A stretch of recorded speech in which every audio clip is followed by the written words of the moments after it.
Before I click play, I need you to know that we're going to go through some very dark conspiracies and some very disturbing videos. With that being said, let's get into it. So I just saw what the Appalachian Mountains are like at night, and all I gotta say is... What the fuck? Before I continue this video, I want to warn you, please do not look up Appalachian Mountains at night Unless you want to shit your fucking pants. I just have one question for the people who decided to live in the Appalachian Mountains. What the fuck is wrong with you? I'm gonna be honest, if you're one of those people who decided to live in the Appalachian Mountains, You genuinely have the IQ of a fucking brick. I mean seriously, why would you choose to live there? I looked up the Appalachian Mountains at night, and the first thing that I saw was like 20 plus videos of the most demonic and hell-sent creatures I had ever seen. Who is willingly living there on their own accord? I mean seriously, did you guys lose a bet? Is there a curse on your family? Do you guys just have the combined IQ of like 10? This rabbit hole I went down with the Appalachian Mountains, especially at nighttime, just reminds me why I never go camping and I never will. Like, oh, you're gonna offer me $1 million to spend one night in the Appalachian Mountains? No fucking thank you.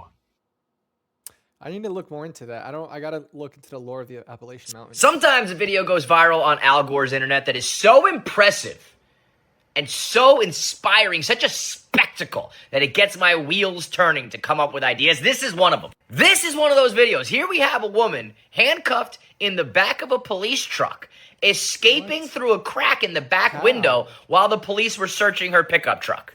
How do you do that? Look. How are you doing that?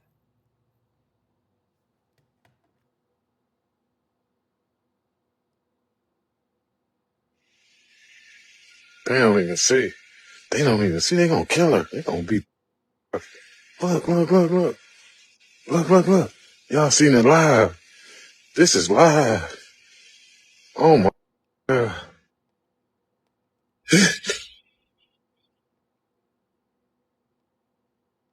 This video had my jaw on the floor from every which angle. The mentality to have the balls to try to escape from a cop car when they just arrested you and they're like 20 feet away. The physical prowess to be able to squeeze through a crack in a window, get your whole body out, get your legs out while you're handcuffed. The way she maneuvers and then lands on her feet like a cat and then just scatters away. Like, this feels like this is the 40th time she's done this. Like, I imagine when those cops came back in the picture and looked in the back of the car, they're like, fuck, Tammy's gone again. She did it again, Jim. The sheer physics of it all. How did she not break the window?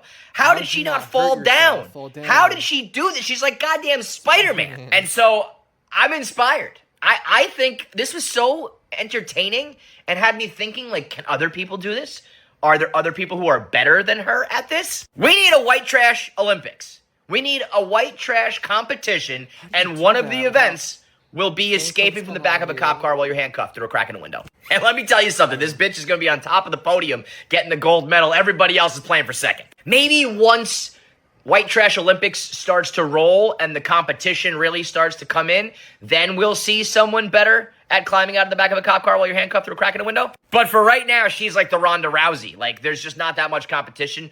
She's the only one we've seen do it. She's the GOAT. But I promise you, you go from sea to shining sea, you'll find a lot of people in this country that can compete in the White Olympics trying to escape from the back of the cop car. If you ever think you're being scammed, remember the 3-finger test. This guy, I think his name was Jim, was very certain he was being scammed. And Jim is not the guy you see on screen. He's the one talking to this man. And it started as one of those like scammy emails, calls saying that like he has like this great thing for him to participate in. All he has to do is like give him a few $100s. He was going to make a ton of money. So Jim played along. It was like, look, if you're real, let's do a quick FaceTime. And to his surprise, this guy agreed. Then this was the face he got, which very much looks like a deep fake. He asked him to show him some of the stuff framed. He pulls down one of the frames without looking away from the camera, shows him a framed image with someone named Daniel, which was not this guy's name. And he was like, oh, Daniel's our director. We have a lot of directors, and like points to the other framed stuff. One looks to be like a framed blank page. So Oh, wow, Jim literally knows a about the blank. 3-finger test, and he was like, hey, so can you put 3 fingers in front of your face for me if you're not a deep fake? A deep fake is a real person, but then they use your key facial features to then make you look like you're a different person, different gender, different ethnicity. That is 100% what he thinks he is dealing with here. Every time he asks to do the 3-finger test, put 3 fingers in front of your face because it will glitch the deep fake because it can't see all of your key facial structures to line it up properly. Does this, 2 fingers over his chest, then does 3 fingers, but again, different hand still over his chest. Then he does this. Oh, I don't think it is. If I'm making sure you're not AI, I think that's a reasonable thing to ask. Can you hold up 3 fingers in front of your face? Well, I think that, is that enough? No, it's not in front of your face. I'm not AI. He's really doing his best here. That's too much, don't you think? Yes, it is. Because, if you were real, you would put up 3 fingers in front of your face. Yeah. Not only does the very obvious scammer refuse to do the very simple task that anyone with 3 fingers could do, which he very clearly has, this scammer then tries to act like that's too much for him to ask. And when this potential victim doesn't back down on the 3-finger test, this scammer ends the conversation. They've tried so hard to convince us that nuclear energy is the enemy because of Chernobyl. But Amazon, Google, and Microsoft are all buying their own nuclear reactors to power their Bitcoin mining and AI. Essentially, they're splitting atoms to heat up water that creates a steam that spins a giant fan that generates electricity. So, can I do that? I would like to be a part of this.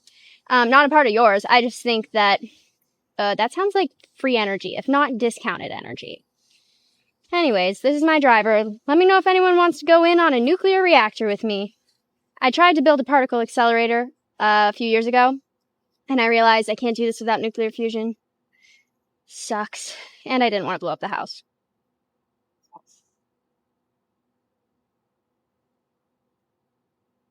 Israel has just and continues to carry out a horrific massacre of Lebanon. This is historically evil. Over 150 bombs fell across everywhere in Lebanon, and hospitals are now begging for blood donations as the casualty numbers reach the thousands. These are some of the hardest strikes on Lebanon and Beirut in years. And it was 99% civilian strikes. 99% of the casualties are civilian. France, Spain, Egypt, and Pakistan have already confirmed Lebanon was a part of the ceasefire. They even bombed a funeral. This is the real video in Becca. Israel claims they were targeting Hezbollah. We know that was false. And they released this video showing that Hezbollah has allegedly moved to more populated areas of Beirut with this image. This is just false. So now they're giving their own justification for why they have to bomb civilian areas with women, children, and the elderly, which what they did today. The strikes are continuing right now on TV. Hundreds are dead. Tens of thousands are injured. The international community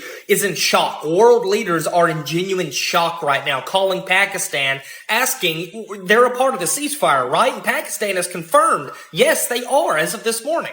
Israel says this is going to continue. Iran says if this continues more than a few hours, the ceasefire is completely off and they're going to come to the help of Lebanon. This is a horrific massacre.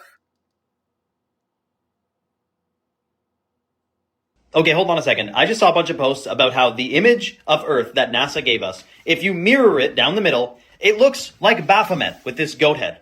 So I did it myself, and I guess I mirrored the other side that other people were mirroring.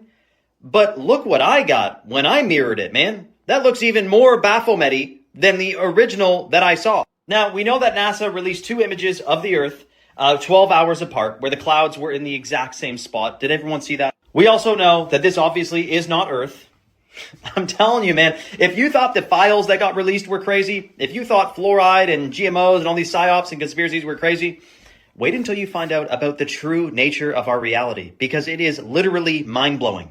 Why would they fake the moon? Well, for a lot of reasons, actually.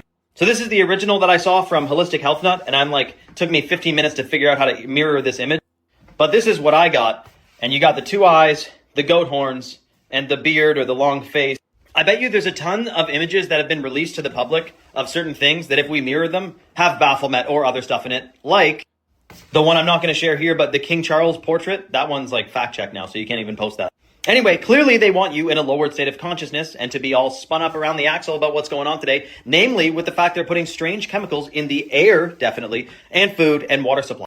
Well, if you think it's important to be detoxing and boosting your system naturally and decalcifying your pineal gland, right now Chalk is giving away free $100 bags of the organic heirloom cacao from Bolivia, the chocolate powder, which is super detoxifying and delicious. Plus, it boosts stem cell production. And if you combine that with the hot water purified shilajit, you're getting some of the most powerful adaptogens in the natural world. Comment the word free below and check your DMs for details. Bro's hustling. I can't skip that part, you know? Young men in Germany now need permission from the military before traveling abroad. Yeah, now this has become a huge political scandal because this law, which was passed months ago, was largely missed by both Parliament and the media. But now it's already law. So for context, on the 1st of January this year, Germany's new Military Service Act came into effect. However, it took a local newspaper to surface a provision which almost everyone missed. Because according to Section 3 of the Revised Conscription Act, all men over 17 years old and under 45 who wish to leave Germany for more than 3 months must obtain permission from the German armed forces, even in peacetime. Now that, in theory, affects millions of German men because it doesn't matter if it's for an extended holiday, to study or work abroad, or even a gap year, you still need to notify and get permission. In fact, the German Ministry of Defense have since confirmed that this understanding of that law is correct, and its purpose is to know the whereabouts of potential conscripts if there's ever an emergency. Now, since saying this, they have tried to soften the way that this law would work in practice, saying that permissions to leave the country should generally be treated as granted, while military service remains voluntary. But this has still triggered major public backlash for 2 main reasons. The first is how wide-reaching this is, but the second is that many people are asking, why didn't the media pick up on this before it became law? And also pointing out that even some politicians seemed unaware of this provision, and they were the ones who were supposed to read it and pass it into law. So in response to all of this anger, the German military are now saying that they are, quote, currently developing detailed provisions to allow exemptions from the approval requirements. Israel has bought Google and YouTube algorithms. And if you watch anything political or religious, you are being targeted through a contract with the government. These 2 companies have signed a deal with the Israeli government, which alters search results on those who look up religious or political answers. And all of these are in favor of Israel. And on YouTube, they're actually removing posts that criticize Israel. Over 700 videos so far. And this deal revolves around religious questions relating to Christianity and Judaism, to which Israel has bought ads on Google that will suggest answers that is pro-Israel, and as well as the contract with YouTube that will again change search results from what you put in. Let's say you ask a question about Gaza. You're going to be promoted videos that the Israeli government wants you to see through their $1 million advertisement deal that will see pro-Israeli videos replace those of what you've been watching. Disguised, as I said, like an ad campaign, it's simply going to be replacing the videos that you've been searching for. The worst part is we don't know how long this contract is or when it goes into effect. Follow for more. The U.S. government is pressuring social media apps to change their algorithm to suppress anti-Israel content. This is Rabbi Kaploon, the first ever ambassador to combating anti-Semitism in the U.S. government. And he has just directed social media platforms to utilize their algorithms to suppress hatred towards Israel and use AI to label those who unfairly criticize the Israeli government. By the way, he was not born in the United States of America, but is telling us what we're supposed to say online. This is affecting mainly TikTok, but also Instagram, Facebook, YouTube, and X. This will be taking place in January 2026, the same January in which everyone who wants to enter the US must give 5 years of their social media history to be reviewed for anti-Semitism. Also a part of this program is the AI integration that is going to be labeling users who are criticizing the Israeli government. As of now, we don't know what that means. Free speech in America is under attack with people who aren't even born here telling us what we're supposed to think. That's wild. That is wild. total of 3 US Air Force F-15s have now been shot down in Kuwait. This video that just surfaced shows the actual moment one of the F-15Es gets shot down. It immediately spirals out of control and enters a flat spin. And here's one of the 3 F-15s falling to the ground, engulfed in a ball of fire. All 3 of these shootdowns are being attributed to friendly fire, and thankfully all 6 crew members, the 3 Wizzos, and the 3 pilots ejected safely. Have you seen this latest footages of the moon from the Artemis 2 mission? They noticed some movement, and so they zoomed in on the camera and look at this crater hole. There's an objector that comes out of it. Well, NASA's now saying, oh, this was just a smudge on the camera, but you can literally see the shadow. And so I'm curious what you think it is. I reached out to my cousin who works at PetSmart in the fish section, and she said, look at that movement. She said, look, there are asteroid edges that hit the moon's surface, but they don't usually come outside of the moon. And so what does someone working at PetSmart in the fish aisle have to do with anything in the outer space? To me, it seems like it's a UFO, but it just seems almost unbelievable. But I'm curious what you think. He's entertaining. The enemy really does come from within. Ashley Banfield, who is a well-seasoned, well-respected journalist, claims that a man named Tommaso Cioni is the #1 suspect in Nancy Guthrie's abduction. Who is Tommaso Cioni, you ask?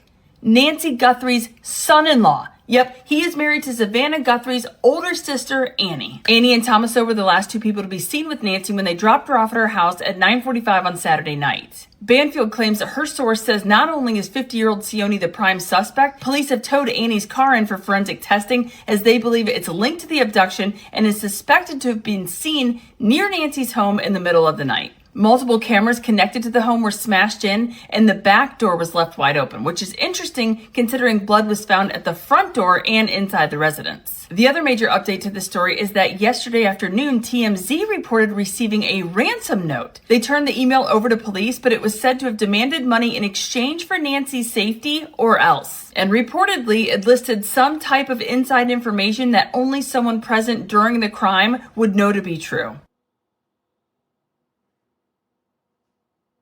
If you use Google, Israel could have access to your data. Israel has implemented a backdoor winking mechanism into Google to force the company to hand over Americans' data. Google is using this information to identify Christians in America, to which they will then use YouTube to target pro-Israeli videos on their feed. And just like Israel buying ChatGPT answers, the US government has approved of this as well, allowing the Israeli government to identify you and then targeting ads at you to try to make you more pro-Israel. By the way, they've also struck this same deal with Amazon because Amazon is home to one of the biggest web services in the world. But more specifically, Israel is targeting Christians in America to promote Israeli history in Christianity, to convince Americans biblical Israel and the modern day Israel are the same thing, through YouTube videos and Google search results. The backdoor winking mechanism in Google that Israel has set up, that'll let them know whenever the US government asks Google, what the hell have you been handing over? Follow for more updates. 18 U.S. Air Force F-35s were escorted by KC-135 Stratotankers from the United Kingdom to the Middle East yesterday, which is one of the largest recent deployments of F-35s. The jets, part of the 495th Fighter Squadron, departed Lakenheath Air Base and headed southeast towards the CENTCOM area of operations. And like I said, they were accompanied by refueling tankers, specifically 6 KC-135s. And we all know why they're heading there: Iran. Investigators now say a controller may have stepped away just seconds before a fire truck and plane collided at LaGuardia. New details now show the NTSB is investigating whether one of the 2 air traffic controllers on duty briefly left their position to answer an emergency crash phone inside the tower. These phones are used for urgent situations. If you remember, another plane was having problems right before the accident. But investigators are now looking into whether stepping away, even momentarily, could have impacted what was happening in the tower at the time. Okay guys, overnight, the US did not end a whole civilization, a ceasefire was agreed, and the Strait of Hormuz is reopening. What the hell? That's the kind of midweek news we needed, so what happens now? Is it all over? Hold your horses, buddy. What you can reasonably expect is a calmer next 2 weeks. Hopefully. Because that is the duration of this ceasefire that Iran and the US agreed to just 2 hours before Trump's deadline of 8 p.m. Eastern Time. The US said, we're gonna suspend all bombing, and Iran said, we're gonna let your ships pass. Trump confirmed they received a 10-point proposal from Iran, and he believes it's a workable basis on which to negotiate with the long-term problem close to resolution. Oh, and Pakistan, where you at? Because we want to thank you. You guys actually played a pretty major role as mediators in achieving this, albeit temporary, peace. In fact, all parties are coming out claiming that they took the W. Iran declared this is a massive victory for themselves, while the US said that this is a total and complete victory and a big day for world peace. Even oil dropped to below $100 after this announcement. Now, the only party not joining in the victory peace celebrations is Israel, because Netanyahu came out and said that Lebanon is not part of this ceasefire and they will continue with their operations. Next steps. Friday, both delegations from Iran and the US will head to Pakistan for negotiations, and the US said that they are even possibly considering for in-person talks, possibly involving JD Vance. So, not the end of the war, but a much-needed break. Keep you guys updated. You've heard of wild and crazy conspiracies, but this one kind of makes a lot of weird sense. And why do I say that? Because apparently, since this all began right over here, you know exactly what I'm talking about. A lot of people are saying that they're not seeing certain clouds in the skies over the United States. And what I'm talking about are these kind of clouds all over the United States. If you take note, like I did, I listened to what people were saying. And we had an early spring day here in New York with temperatures reaching the 70s. And there was not a cloud in the sky, or these clouds as well. With some people claiming that the planes are too busy doing other things so that they can't do these things right over here. So I guess my question to you is, have you taken notice to these specific clouds being missing out of the sky due to the beginning of you-know-what overseas? Take note the next time you're outside, especially if it's sunny, like I did today in New York. There was not one to be found. It was a crystal clear blue sky, cloudless. Let me know your thoughts in the comments on this, and post photos if you see any of them in the comments as well. And as always, I'd love to hear from you. Wow, that's crazy.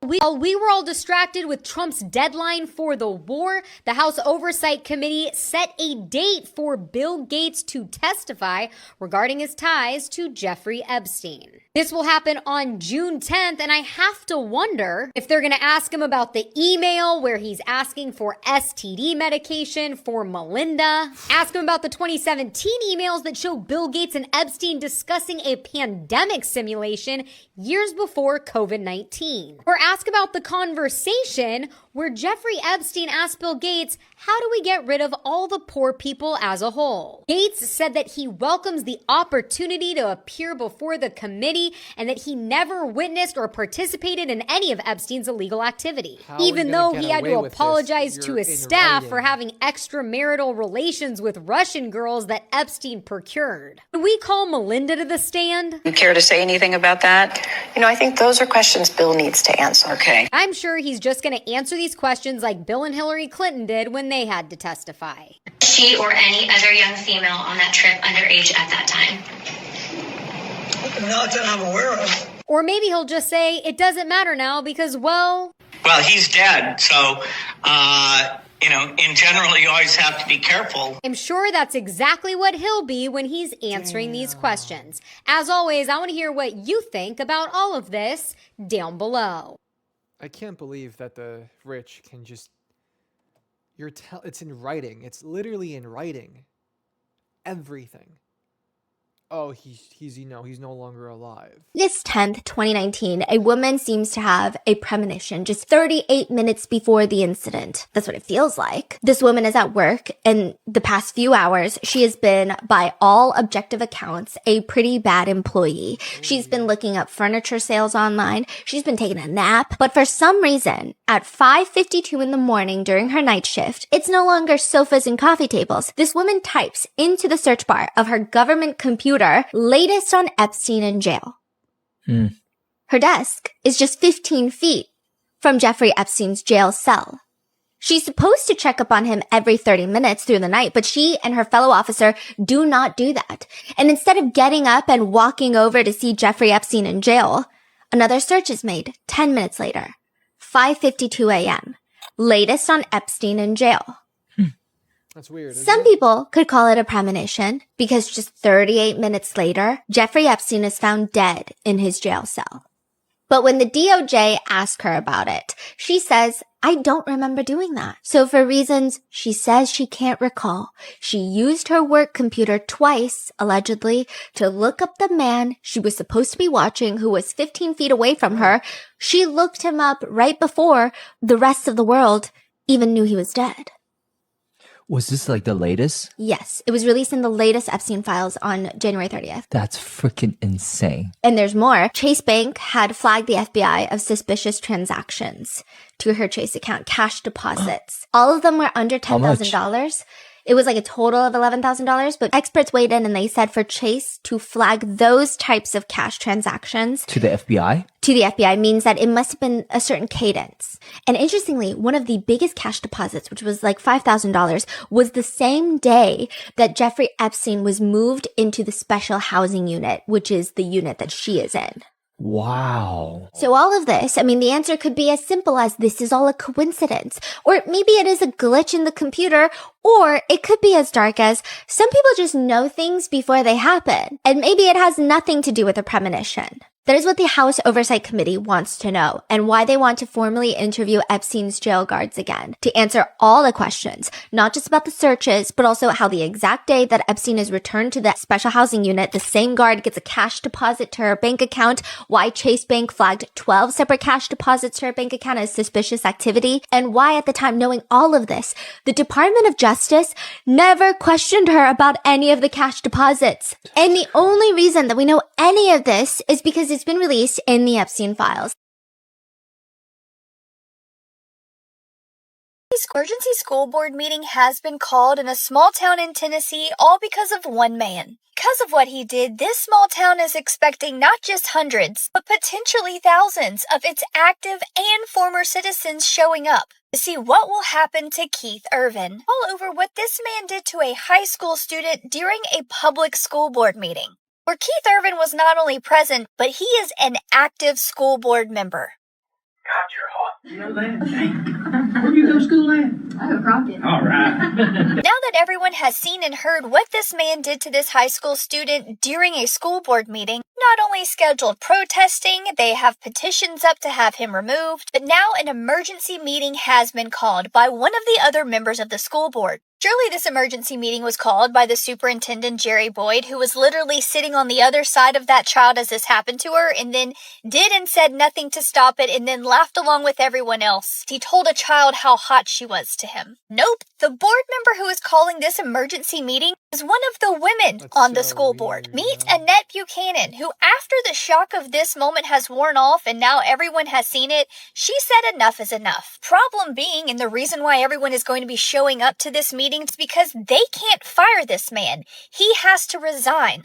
But Keith Irvin has already stated on the record that he does not think he did anything wrong. Given the chance to go back in time, he would do it all over again. Showing you the level of audacity we're dealing with. Refusing to resign is not a shock at this point, but the fact that why would he think that he should be held accountable for his actions? He hasn't just been on the school board for a few years, he's served multiple terms, has had multiple ethical complaints filed against him. The only difference being that he said this to a high school student during a publicly recorded meeting, that it's just not Keith Irvin the citizens of this town are coming for. They're coming for their superintendent as well. We'll see how this emergency school board meeting goes and if Keith Irvin still feels like he shouldn't have to resign. Everest 2026 is going to be the most dangerously crowded in history. And it's not just because more people want to climb it, it's also because the north side is closed, which means every single climber is being forced onto one route. The same ropes, the same camps, and the same weather window, all of them going up at the same time. Now, Nepal has tried to introduce some new rules, like a tracking chip that doesn't really work unless someone's really, really close to you. Solo climbing is banned, but people are still solo climbing. They're finding ways around it. And that whole rule about climbing a 7,000 metre mountain, that hasn't actually come in just yet. And the new rules, based on all the crap that's up the mountain. And I go into this in far more depth on my YouTube channel. Yes, it's a bit dramatic. Everest is over. This is the name of my channel, Michelle vs. Humanity. I've also got a Patreon, which has a free trial at the moment for 7 days. I'm going to stop that fairly soon. Links in my profile. And follow me for the unhinged shit. Many people have been asking the same question for years. What is going on with our weather? And why do they ask that? Because many people believe that something is going on with our weather. Something that somebody could be controlling. And this next video might answer a lot of those questions or raise even more. Take a listen to this. We have a thunderstorm. Listen. We've got a lot of things happening today that could potentially limit our risk of severe weather later tonight. But if they don't change the atmosphere, then we're still primed for severe weather tonight. If they, who's they? What does she mean by they? If they don't change the atmosphere tonight, that's the quote, we might have severe thunderstorms. Take a listen to that one more time. We have a thunderstorm. We've got a lot of things happening today that could potentially limit our risk of severe weather later tonight.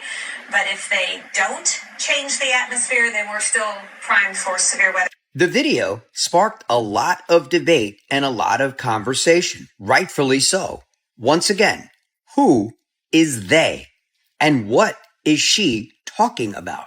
So like I said at the beginning of the video, it was either going to answer a lot of the questions you might have had about what's going on with our weather, or give you a brand new set of questions to be asking.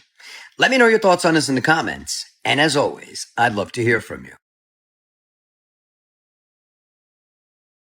I what Albert Einstein said about the war. I know not with what weapons World War III will be fought, but World War IV will be fought with sticks and stones. Yeah, you know why he said that? Fam, it's because if we have nukes, we have AI. Yeah. I think we're gonna come into another stone age after this. Like, God forbid anything happen, right? Some people think that's already what happened. That's already what happened. Yeah, some people think like there's ancient civilizations were just as advanced as us. Yeah. And war happened, the Tartaria theory. Yes. Ancient civilization just underneath all of the mud, pretty much built over on top. Do you think they're still in control or they're actually just panicking right now? The fact that we're making like a big deal of this, they're 100% still in control. Yeah, because what if that's part of the plan? That is part of the plan. Guys, this is your Day 7 update. The Artemis crew just left the moon's gravitational field, and right now they are being pulled back to Earth. They are now being pulled towards Earth from over 200,000 miles away, which is exactly how this entire mission was designed to work. The moon's gravity bent their path all the way around and threw them back towards home without a single main engine burn. That is insane. No propulsions needed, just physics doing the entire thing on its own. Okay. Basically, they're going to be coasting for the next 3 days, firing small thruster burns along the way to fine-tune their path home. The re-entry that's scheduled for Friday is going to hit 25,000 miles per hour with a heat shield that'll reach 5,000 degrees. Splashdown will be off the coast of San Diego with a Navy recovery ship already out there waiting for them. This crew just flew further from Earth than any human ever has in history. They saw things that no human has ever been able to see before, and in 3 days, they are going to be back home. Obviously, you know everything that I'm posting right now, so make sure you go ahead and add me now because I am here every single day with updates until the Artemis crew is back on Earth.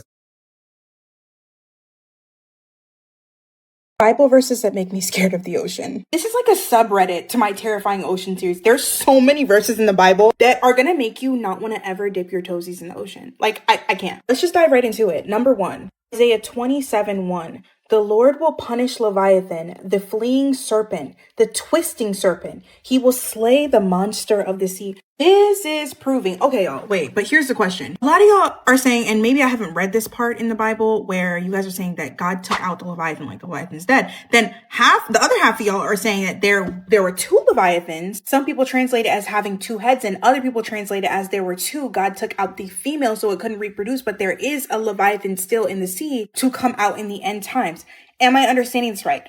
Please correct me if I'm wrong. I want to be wrong, because understanding that the Mariana Trench, I say this every single time, the Mariana Trench is so deep that if Mount Everest was in the water, it would still be a mile from the tip of Mount Everest to the surface. So that being said, there's so much room for a little levy to be at the bottom, just, swimming around. Next one. This one is so simple, but if you think about it, it's so not simple.